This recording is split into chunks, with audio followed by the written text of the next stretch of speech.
todos aquellos que nos visitan hoy por primera vez en este lugar, en Mar Azul. ¿Por qué no le das un high five al que está a tu lado y le dices, qué bueno que estás aquí?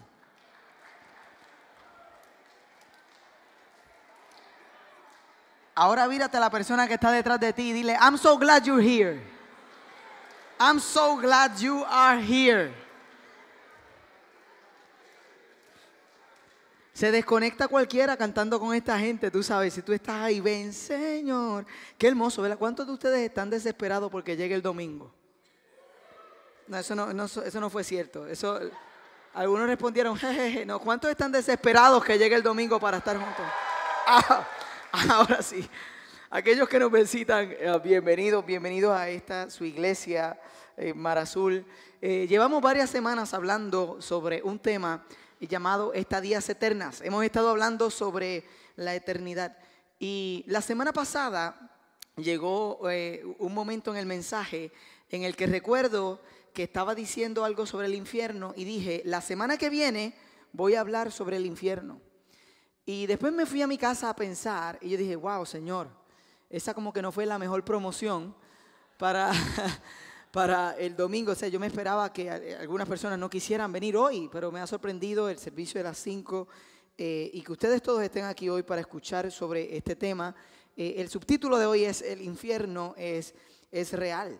Y la realidad es que ninguno de estos mensajes yo los he tomado de forma liviana, ¿no? Ha sido con una responsabilidad profunda y eterna que hemos estado mirando estos temas. Y yo decía, Señor, quizás lo que tengo que hacer es un meme a mitad de semana que diga, ven a Mar Azul, vamos a hablar del infierno, pero, y bien grande, tendremos pan con Nutella y café gratis. O sea, yo dije, quizás de esa forma, ¿verdad? Se contrarresta la idea de que hablar del infierno no es popular en estos días. Sin embargo, no podemos hablar de una estadía eterna sin hablar de la otra. Y por las últimas semanas, en los primeros 4 mensajes hemos estado viendo o observando algunos de los atributos de Dios como su amor, su fidelidad. En algunos mensajes hemos visto su santidad, lo único y especial que es el Dios que nosotros le servimos. Pero no podemos hablar del infierno sin al principio hablar de uno de los atributos del carácter de Dios, que es la ira de Dios. Y yo no sé cuántos de ustedes habían escuchado ese término, y mucho menos como un atributo de Dios. Sin embargo, la palabra está llena, este libro está lleno desde el principio hasta el final de referencias a la ira de Dios. Y la ira de Dios es un atributo de su carácter. No es que Dios tiene una parte defectuosa. Algunos pensarían, wow, esta es la parte de Dios que es como una de mis partes que se enoja y que es un enojón y que tiene ira. No, esto habla de la perfección y de la santidad de Dios, porque cuando esta palabra nos habla de la ira de Dios, nos habla que Dios tiene un descontento divino. Dios aborrece la maldad y el pecado.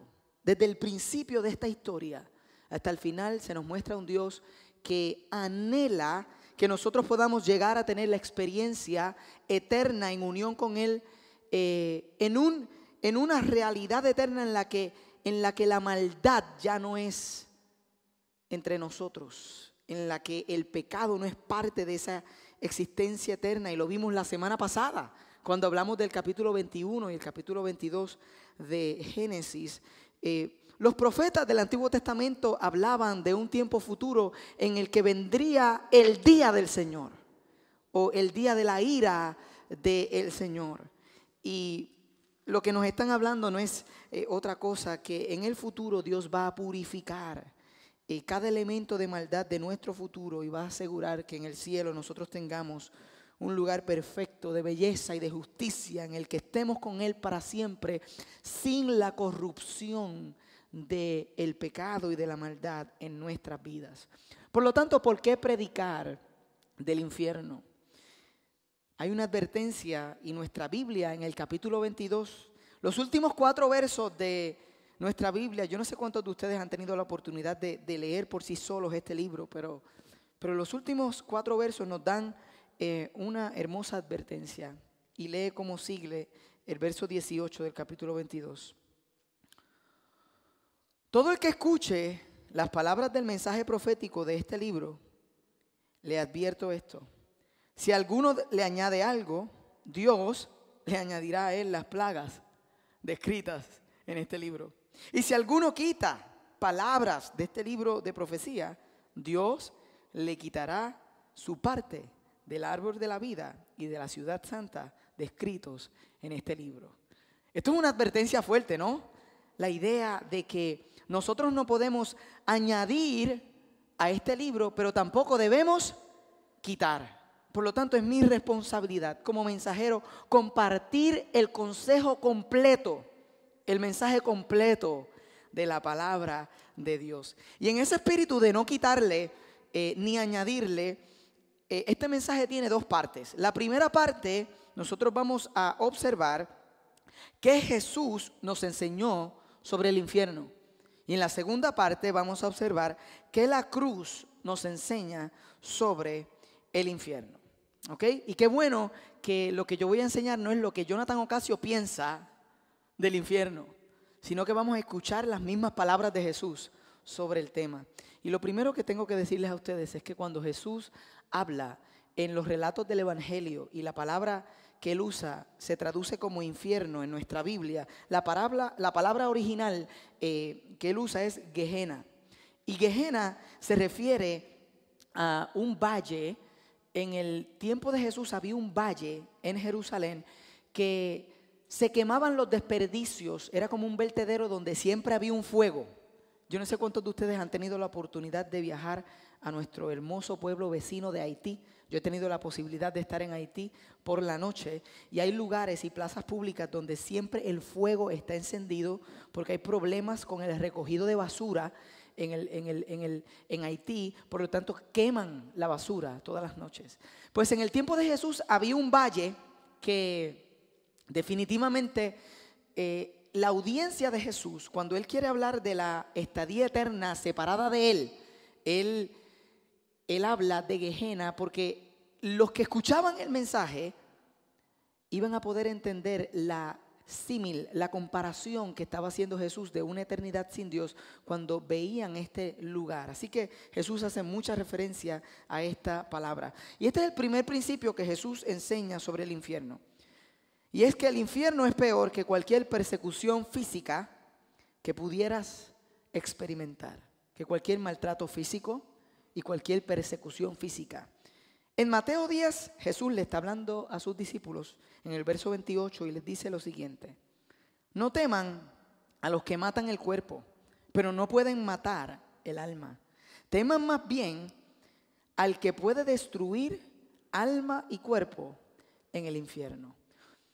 Estas palabras Jesús se las dice a sus discípulos porque Él sabe que pronto Él no va a estar con ellos y que ellos van a experimentar persecución. Los primeros discípulos y los primeros creyentes, yo no sé cuántos de ustedes lo sabían, pero ellos sufrieron mucha persecución por el gobierno romano y muchos de ellos mueren en el circo romano, muchos de ellos son aserrados, muchos de ellos son devorados por fieras en el circo romano, muchos de ellos se amarraban las manos a la parte de una carreta y los pies a otra carreta y entonces los caballos tiraban y muchos de estos primeros creyentes iban a ser perseguidos y Jesús los está preparando y les dice: no le teman al dolor físico, eso es terrible, eso es malo, eso es duro, pero más duro que eso es el estar una eternidad separado de mí en el infierno.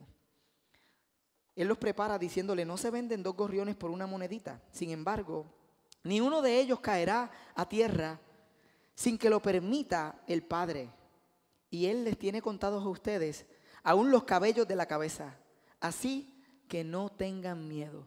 Dios nos conoce y nos cuida. El punto de Jesús, Él conoce cada cosa de ti. El más calvo de nosotros, Dios sabe cuántos pelos tiene. Eso es una imagen profunda del cuidado de Dios para nuestras vidas. Pero dice que a cualquiera que me desconozca, dice a cualquiera que me reconozca, nos dice: así que no tengan miedo, ustedes valen más que muchos gorriones. A cualquiera que me reconozca delante de los demás, yo también los reconoceré delante de mi Padre que está en el cielo. Y le está hablando a ellos que van a sufrir persecución. Le está diciendo: no se quiten. Y les dice: Pero cualquiera que me desconozca delante de los demás, yo también lo desconoceré delante de mi Padre que está en el cielo. La segunda cosa que Jesús enseña sobre el cielo es que sobre el infierno, es que es un lugar de llanto y dolor. ¿Saben que esto es un contraste con algunas de las películas de Hollywood que presentan el infierno como un lugar de eterno disfrute del pecado? No sé cuántos han visto esa imagen de Hollywood, que es como la escena de un bar eterno. Es como la gente en un bar, pasándola bien y disfrutando. ¿Alguno de ustedes ha visto esa escena? Nunca. Hay una persona que probablemente vio el mismo canal que yo vi toda la vida. Interesante es que algunas personas piensan, bueno, quizás el infierno es como una versión en la que yo puedo disfrutar de los placeres del pecado por una eternidad sin, ¿sabes? Es como una versión más baja del cielo. No es el cielo, pero por lo menos es el infierno. Y la realidad es que Jesús enseña que es un lugar de llanto y de dolor. Es un lugar de miseria eterna. O sea, el pecado, la realidad es que el pecado es atractivo. Y la realidad es que el pecado al principio se disfruta. Y todos aquellos que hemos experimentado el pecado, y yo creo que somos algunos en este lugar, sabemos la realidad del pecado es que al principio se disfruta, pero con el tiempo se llora. Te destruye tu vida, te deja en la miseria. Ese es el engaño del pecado, que es una careta de disfrute y diversión y de cosas que nos llenan, cuando finalmente la transición del disfrute del principio del pecado termina en la miseria. El infierno es esa parte del pecado, la miseria en la que nos deja el pecado por siempre, separados de Dios. Mateo 13, 36, 42. Jesús hablando dice: una vez que se despidió de la multitud, entró en la casa, se le acercaron sus discípulos y le pidieron: explícanos la parábola de la mala hierba del campo. Este es el contexto. Jesús está enseñando parábolas y ellos dicen: explícala, por favor. Él viene y dice: el que sembró la buena semilla es el Hijo del Hombre. Le respondió Jesús: el campo es el mundo y la buena semilla representa a los hijos del reino. La mala hierba son los hijos del maligno y el enemigo que la siembra es el diablo. La cosecha es el fin del mundo y los segadores son los ángeles. Así como se recoge la mala hierba y se quema en el fuego, ocurrirá también al fin del mundo. El Hijo del Hombre enviará a sus ángeles y arrancarán de su reino todos los que pecan y hacen pecar, los arrojarán al horno encendido, donde habrá llanto y rechinar de dientes. Habrá llanto y rechinar. Entonces, los justos brillarán en el reino de su Padre como el sol. El que tenga oídos, ¿qué dice ahí? Que oiga. El infierno es un lugar de llanto y de miseria eterna. Esas son las palabras de Jesús. Esa es su enseñanza. Jesús enseñó que el infierno es un lugar de castigo eterno. Algunos tienen la idea de que posiblemente, pues, no sé, es un castigo temporero, vamos a pagar nuestro pecado y pues de cierto momento en adelante el Señor lo va a arreglar todo y finalmente pues ya vas a parar de sufrir. Pero la realidad de las palabras del Maestro son otras. En Mateo 25, 31 al 46 dice: cuando el Hijo del Hombre venga en su gloria con todos sus ángeles, se sentará en su trono glorioso. Todas las naciones se reunirán delante de él y él separará a unos de otros, como separa el pastor las ovejas de las cabras. Esto es interesante, eso es un buen mensaje, ¿no? Eres tu oveja. Muy bien. Pondrá las ovejas a su derecha y las cabras a su izquierda. Entonces dirá el rey a los que estén a su derecha: vengan ustedes, a quienes mi Padre ha bendecido, reciban su herencia, el reino preparado para ustedes desde la creación del mundo. Porque tuve hambre y ustedes me dieron de comer, tuve sed y me dieron de beber, fui forastero y me dieron alojamiento, necesité ropa y me vistieron, estuve enfermo y me atendieron, estuve en la cárcel y me visitaron. Y le contestarán los justos: Señor, ¿cuándo te vimos hambriento y te alimentamos? ¿O sediento y te dimos de beber? ¿Cuándo te vimos como forastero y te dimos alojamiento? ¿O necesitado de ropa y te vestimos? ¿Cuándo te vimos enfermo en la cárcel y te visitamos? El rey les responderá: les aseguro que todo lo que hicieron por uno de mis hermanos, aún por el más pequeño, lo hicieron por mí. Luego dirá a los que están a su izquierda: apártense de mí, malditos, al fuego eterno preparado para el diablo y sus ángeles. Porque tuve hambre y ustedes no me dieron nada de comer. Tuve sed y no me dieron nada de beber. Fui forastero y no me dieron alojamiento. Necesité ropa. I needed clothes, and you did not clothe me. I was sick.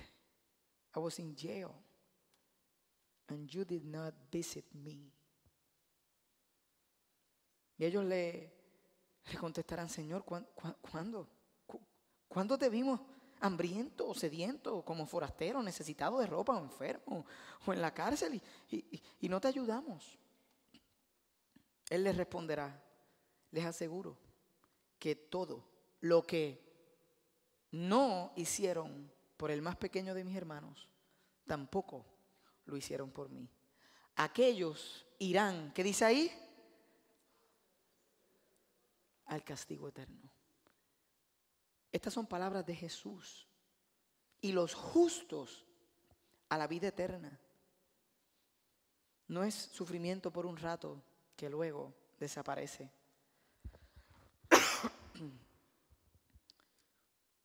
Jesús enseñó que el infierno es un lugar de perpetuo fuego o de fuego perpetuo. Y para mí esta imagen es interesante porque después de escuchar las palabras del maestro con ese espíritu de no quitarle ni añadirle, si nosotros tomáramos en serio el lenguaje que escoge Jesús para hablar de una eternidad lejos de Él, Él presenta el infierno como un lugar de fuego. Y yo no descartaría la realidad y posibilidad de que literalmente exista fuego en este lugar. Yo sé que hay múltiples visiones sobre esto, múltiples aplicaciones. Los teólogos tienen diferentes opiniones acerca del significado simbólico de estas palabras, pero yo no descartaría la idea de que en este lugar real de estadía eterna, el fuego puede estar presente. Miren las palabras de Jesús en Marcos, capítulo 9, versículo 42 en adelante. Dice: pero si alguien hace pecar a uno de estos pequeños que creen en mí, más le valdría que le ataran al cuello una piedra de molino y lo arrojaran al mar. Si tu mano te hace pecar, ¿qué dice ahí? Córtatela. Wow, Jesús. Más te vale entrar en la vida manco que ir con las dos manos al infierno, donde el fuego nunca se apaga. Estas son palabras mayores, estas son palabras fuertes. Este es Jesús hablándonos sobre la actitud que nosotros debemos de tener con las cosas que nos separan de una vida con Él. Esta es la manera en la que nosotros tenemos que atender el pecado. Mira, si eso te está haciendo perder tu conexión con Dios, bótalo. O sea, si es mejor llegar al cielo sin celular que llegar al cielo con buena señal. O sea, si el celular te está dando, take the cell phone and put it away of your life. Is that what you, si eso es lo que iba a ser predicar en mal inglés, is that what you have to, yo puedo predicar en inglés porque puede ser que alguien lo necesite.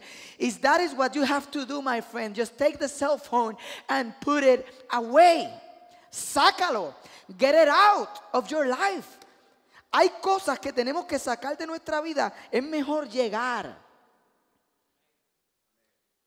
que no llegar. Jesús dice en el 45: y si tu pie te hace pecar, mira, córtatelo. Más te vale entrar en la vida cojo que ser arrojado con los dos pies al infierno. O sea, esto está bien serio. Y si tu ojo, and if your eye, te hace pecar, get it out, sácate. Mira, llega tuerto. Llega, tú sabes, tápate los ojos, pero llega. Haz lo que tengas que hacer. tú sabes, con tu vida espiritual, porque más te vale entrar tuerto que ser arrojado con 2 ojos al infierno, donde su gusano no muere. ¿Y qué dice ahí? Y el fuego no se apaga. La sal con que todos serán sazonados en el fuego. Wow, yo sé que estas son palabras duras. Yo sé que alguien que nos visita hoy por primera vez pensará, pero espérate, esto es lo que hablan aquí todo el tiempo: fuego, infierno, tirar el celular. Nosotros hablamos del consejo completo de la palabra. Hoy era el día que posiblemente Dios quería que tú escucharas de esta realidad, de lo que es nuestra vida espiritual. Yo estoy seguro que tú llegaste aquí invitado por alguien, pero detrás de esa invitación estaba el deseo de Dios, porque Él quiere que tú sepas sobre esta realidad. Jesús enseñó que el infierno es un lugar donde tendremos conciencia, que las personas que están en el infierno están conscientes de que existía una vida eterna con Dios que nunca van a poder disfrutar. Eso es lo peor del infierno. You're going to be there knowing that you had the opportunity, que tú tuviste la oportunidad en tus manos de tener una vida eterna con Dios, y vas a estar consciente de que tú lo rechazaste todo el tiempo. And that is so bad news. Eso es tan mala noticia que nosotros vamos a tener esa conciencia. En Lucas 16, Jesús está compartiendo una parábola que se conoce como la parábola del mendigo y el llamado Lázaro y un hombre rico. Y Jesús dice estas expresiones. Resulta que murió el mendigo y los ángeles se lo llevaron para que estuviera al lado de Abraham. También murió el rico y lo sepultaron en el infierno en medio de sus tormentos. Y el rico levantó los ojos y vio de lejos a Abraham. ¿Dónde está él? Él está en el infierno, él levanta sus ojos, él está consciente de una realidad alterna. Y ve a Abraham y a Lázaro junto a él. Así que él alzó la voz y lo llamó: Padre Abraham, ten compasión de mí y manda a Lázaro que moje la punta del dedo en agua y me refresque la lengua, porque estoy sufriendo mucho en este fuego. Pero Abraham le contestó: Hijo, recuerda que durante tu vida te fue muy bien, mientras que a Lázaro le fue muy mal. Pero ahora a él le toca recibir consuelo aquí. Hemos estado hablando por 4 semanas que de eso se trata, una vida eterna con Dios. Vamos a ser consolados eternamente. Quizás no te fue muy bien aquí, no a todo el mundo le va bien aquí, pero tú tienes la garantía de consolación total junto al Señor. Eso a mí me emociona. Yo no sé si a alguno de ustedes le emociona, pero eso para mí es razón de emoción. Pero la otra realidad es igual de real, valga la redundancia. Dice: y a ti te toca sufrir terriblemente. Además de eso, hay un gran abismo entre nosotros y ustedes, de modo que los que quieren pasar de aquí para allá no pueden, ni tampoco pueden los de allá para acá. En otras palabras, una vez la suerte esté echada, por decir una expresión boricua, una vez tú te presentes al Señor, la estadía que tú tienes no puede ser cambiada. Tú no puedes ir para atrás y pedir cambio porque el cuarto del hotel no te gusta. No puedes ir allá y decir: mira, yo quiero que me cambie de habitación porque estoy en una calientita fea, mala, no me gusta. I don't like this. Put me in another one. Una vez el asunto termina aquí en la tierra, la estadía a la cual tú te enfrentas es irrevocable. Así que no solo lo que Jesús enseña sobre el infierno es importante, sino qué enseña la cruz sobre el infierno. Lo primero es que la cruz nos enseña que Jesús no fue ambivalente con el tema del infierno. Él no fue ambivalente, Él dejó el cielo y la gloria para venir a esta tierra, cargar sobre Él el sufrimiento nuestro, recibir en su propio cuerpo el castigo, con el propósito de librarnos a nosotros de una estadía eterna sin Él. Él no fue ambivalente. Y yo sé que para nosotros,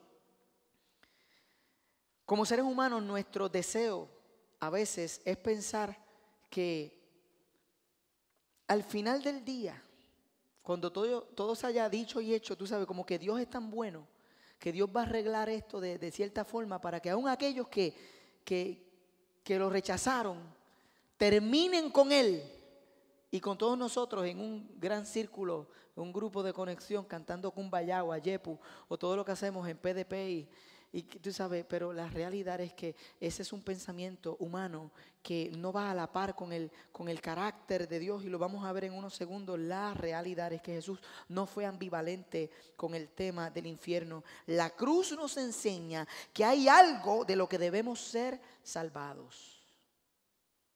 Yo voy a hacer una pregunta que me gustaría que me contestaran sin alzar la mano, pero es importante que tengamos esta interacción.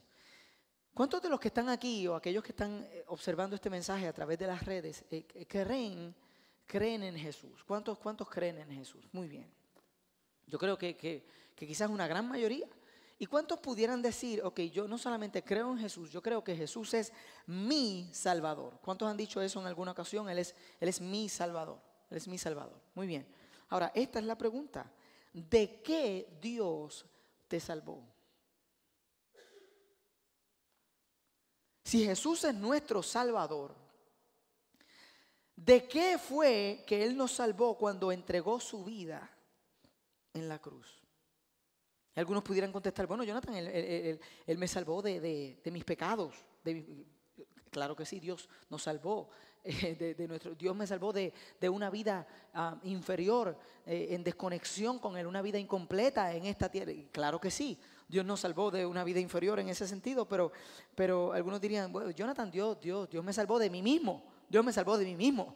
Yo necesitaba salvación de mí mismo. Y claro, Dios nos salvó de nosotros mismos, pero la realidad es que la razón principal, lo que Él vino a hacer, lo que Él nos salvó fue de la ira de Dios. De que nosotros merecíamos recibir la paga de nuestros pecados. La Biblia dice que ninguno de nosotros, ni el mejor de nosotros, era bueno y lo suficientemente bueno como para recibir una vida eterna con Dios. Romanos 8:23 dice que todos nosotros habíamos pecado y habíamos sido destituidos, separados de una estadía eterna con Dios. Sin embargo, Él vino, se entregó para salvarnos de una eternidad perdida sin Él y de sufrimiento. O sea, había un lugar en el infierno que tenía tu nombre.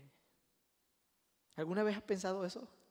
Esto me lo enseñó uno de los líderes y de los pastores de esta comunidad de fe, llamado Jazz. Me llevó aparte y me dijo, ¿tú sabes que yo acabo de pensar que había un lugar en el infierno que tenía mi nombre? Y le dije, Jazz, my God, eso es tan bueno que lo voy a incluir en el mensaje.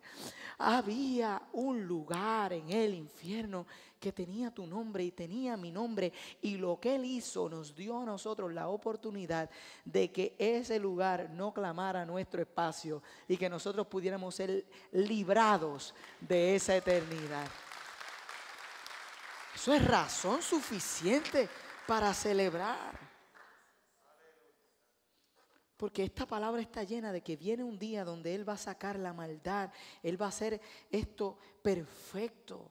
Ese es el día de la ira del Señor. En 2 de Pedro, capítulo 3, aquellos que quieran estudiar un poco más este tema, yo les aconsejo que vayan al capítulo 3 de 2 de Pedro y lo lean en su casa con tiempo. Voy a leer solo un verso. Dice, pero el día del Señor vendrá como ladrón en la noche, en el cual los cielos pasarán con gran estruendo y los elementos ardiendo serán deshechos y la tierra y las obras que en ella hay serán quemadas.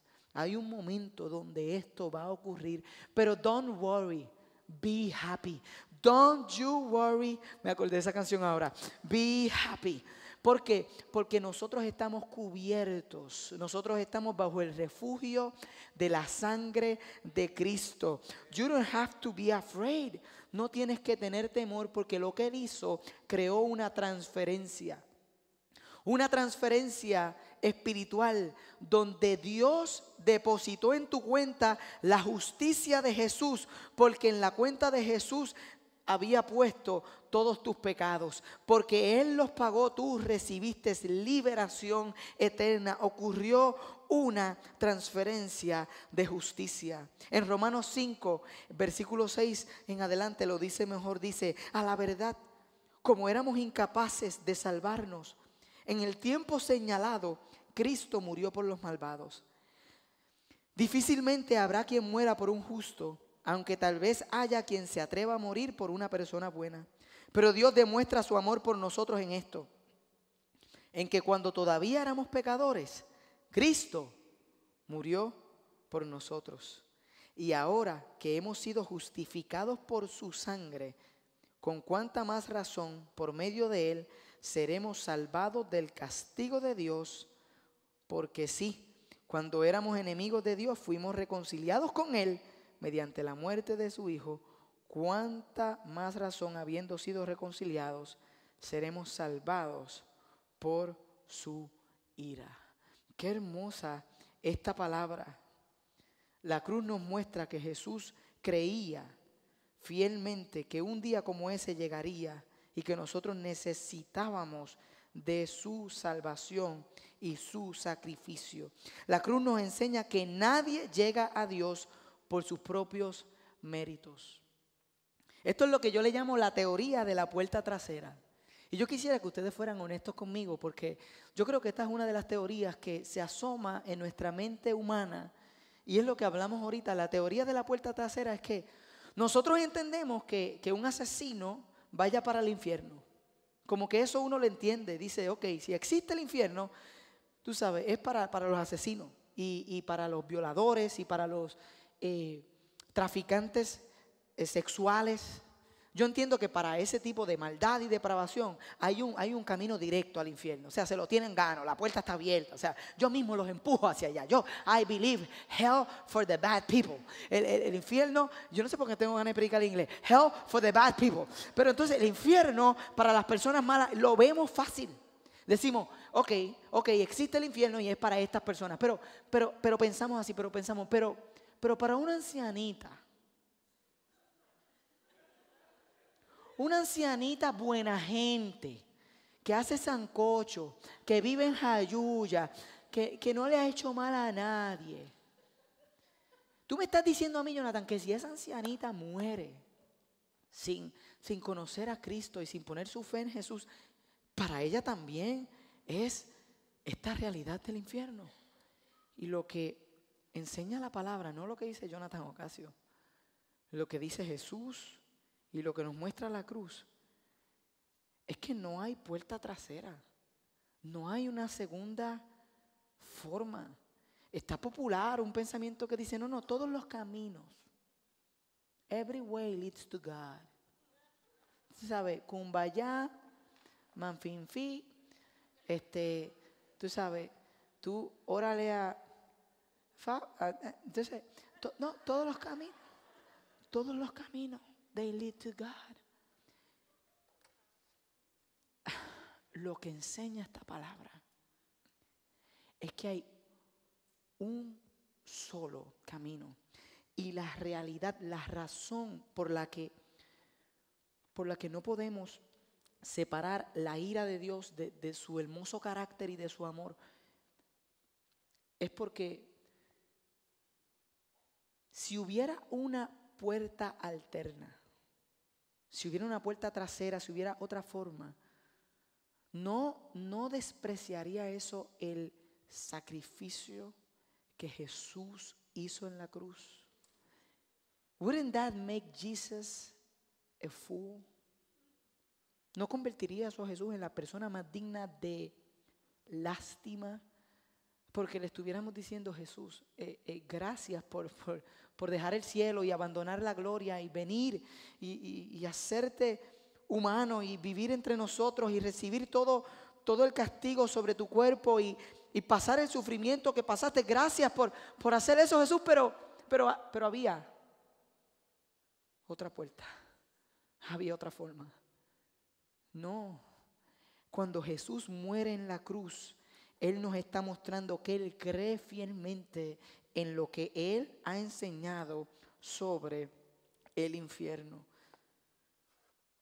Él no creía en una puerta trasera. Pero de todo lo que les he hablado en este mensaje, lo que me llena de alegría profunda, lo que me lleva a celebrar, de todas las cosas que hemos compartido y los principios que Jesús y la cruz nos enseña, este es my favorite. By far. Este es mi favorito. La cruz nos enseña que podemos escapar el infierno. La cruz nos enseña que podemos evitar el infierno. Que había un lugar y que ya no está para nosotros. Yo voy a celebrar eso solo. Denme un momento. Grábalo ahí. No se preocupen. Grábalo. Aquellos que están online, están más vivos. Mira, grábalo online. My God, we need reasons to celebrate. Nosotros necesitamos celebrar el hecho de que la cruz nos muestra que podemos escapar el infierno. La persona colgada al lado derecho de Jesús. El ladrón en la cruz, puedo escaparlo en sus últimos suspiros, en sus últimos minutos de vida, lo reconoció. Y como lo reconoció, Jesús lo reconoció ante su Padre. Le dijo, de cierto te digo, hoy estarás conmigo en el paraíso. Pero el de la izquierda, en sus últimos momentos, se burló de él. Y yo no sé cuántos de ustedes han tenido ese pensamiento, pero yo pensaba en el ladrón que se burló de Jesús hasta el final, porque en el infierno él tiene un reel y él puede ver, y él se ve él mismo colgado al lado del Salvador. Y él dice, yo morí al lado del Salvador y me burlé de él hasta mi último suspiro.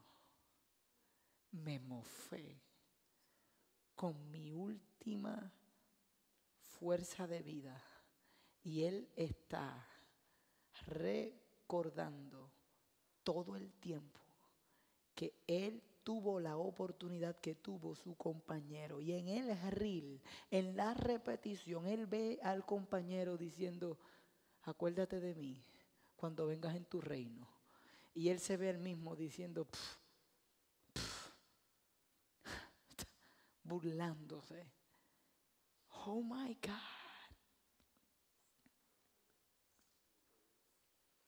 Cada vez que nosotros miramos el infierno, es grotesco, es horrible. Lo que Jesús enseña del infierno es bien en serio. Pero a la misma vez somos recordados de que Dios no quería que nosotros tuviéramos esta experiencia. De que desde el principio el deseo de Dios es que estemos con Él por la eternidad. Por eso el mensaje de la semana pasada hoy les hace más sentido que la misma semana pasada. Porque dicen, I want the other thing. I want the other thing. Ese suena mejor. Yo quiero aquello. Yo quiero el día que Él me diga, se acabó el llanto, que Él erradique la maldad, el pecado, que estemos con Él para siempre en su justicia.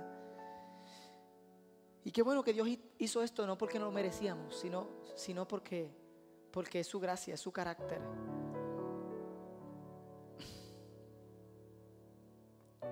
Entonces yo pensaba en esta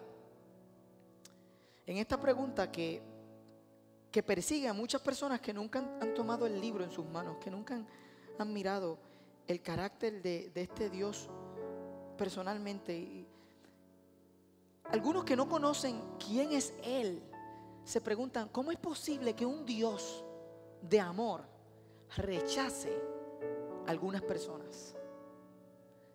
Cuando la verdad es lo contrario. Lo que deberíamos estar preguntando es, ¿cómo es posible que algunas personas rechacen el amor de Dios?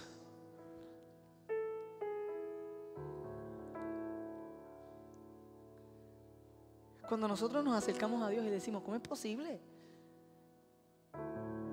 que tú, siendo un Dios de amor, vas a enviar a algunos a la perdición eterna? Pero ¿con qué clase de amor? Cuando nosotros hacemos eso, es ignorante de nuestra parte, porque se lo estamos diciendo a un Dios que envió a su único hijo para que muriera aplastado, destruido. completamente crushed en la cruz por nosotros, y le estamos diciendo al Dios que entregó a su propio Hijo por vernos a nosotros libres que no tiene amor.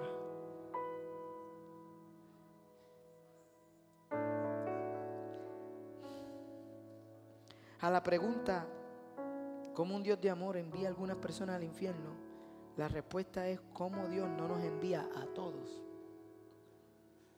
al infierno. Oh, le servimos un Dios de amor. Que en 2 de Pedro 3:9 dice: el Señor no tarda en cumplir su promesa, según entienden algunos la tardanza. Más bien Él tiene paciencia con ustedes. Él tiene lo que tú y yo no tenemos: paciencia. Porque no quiere que nadie perezca, sino que todos se arrepientan. Eso es lo que Él quiere, que todos se arrepientan. Yo voy a invitar a Javier por aquí. Yo quiero terminar en Deuteronomio capítulo 30. Hay unas palabras que Dios le dice al pueblo a través de Moisés, y yo creo que son tan pertinentes para esta noche. Esta es una noche de salvación para alguien en este lugar. Esta es una noche de transformación eterna. A las 5 fue un momento especial. Hubieron personas que a lágrimas decidieron conectarse, entregar su vida, aceptar y creer en Jesús, en lugar de en su propia versión del Evangelio. En Deuteronomio 30, verso 19, el Señor dice: hoy pongo al cielo y a la tierra por testigos contra ti, de que te ha dado a elegir entre la vida y la muerte, entre la bendición y la maldición. Elige pues la vida para que vivan tú y tus descendientes. Escúchame bien. La hermosura de este mensaje es que todos nosotros estamos aquí escuchando la oportunidad en la presencia del Señor. Y la tragedia de este mensaje es que todos nosotros estamos aquí y hemos escuchado, y eso elimina la posibilidad de la excusa de que Dios, yo no lo sabía.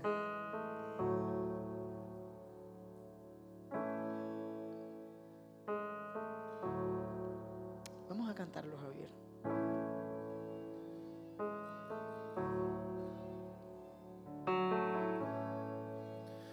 Quebrantado y herido estás de cargar tu pecado y maldad. Cristo te llama. Sientes que se acerca el final. Tienes sed, ven a el manantial. Cristo te llama.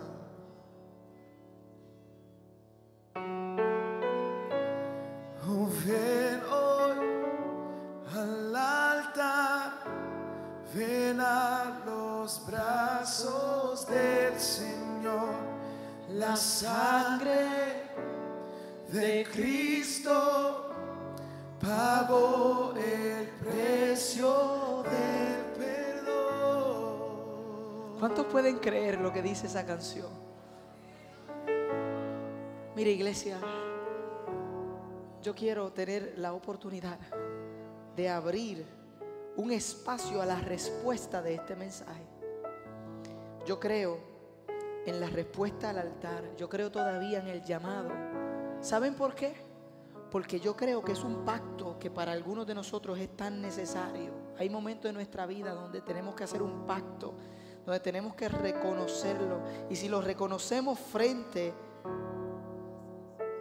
a otros, Él nos reconocerá frente al Padre. Pero si lo desconocemos, Él nos desconocerá.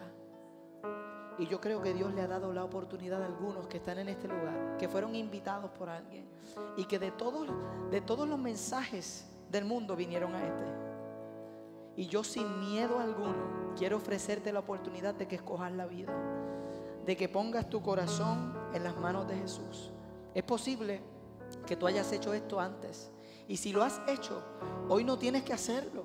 Lo que tienes es que arreglar tu vida con Dios. Tienes que decirle: Señor, quiero arreglar mi asunto contigo. Quiero que me perdones, quiero que me restaures, porque yo quiero vivir para ti. Y yo te agradezco que tú no anheles que yo termine separado de ti. Yo por eso quiero servirte. Pero también hay personas que hoy tienen que mirarse y dejar el orgullo a un lugar. Y en lugar de pensar en el qué dirán, debes entender que los que estamos aquí hemos tenido que correr a los brazos de Jesús y reconocer que necesitamos entregarle nuestras vidas para ser salvados por Él. Hoy es una noche de salvación. Puede ser que tengas 5 años en Mar Azul y nunca lo has hecho, o puede ser que no haya sido real para tu vida, y hoy es el momento de hacerlo real. Iglesia, te pido que ores conmigo. Ponte de pie ahí donde estás y cree que hoy el Señor va a llamar personas a este altar. Y si Dios te está llamando mientras tú escuchas esta canción, no lo pienses 2 veces. Sal del lugar donde te encuentras, porque queremos orar contigo, queremos recibirte, queremos decirte bienvenido a casa. Se cancela el lugar que estaba esperándote. Hay libertad para tu vida. Hay perdón, hay restauración, hay gracia. ¿Cuántos pueden creer que hay gracia del Señor? ¿Cuántos lo creen?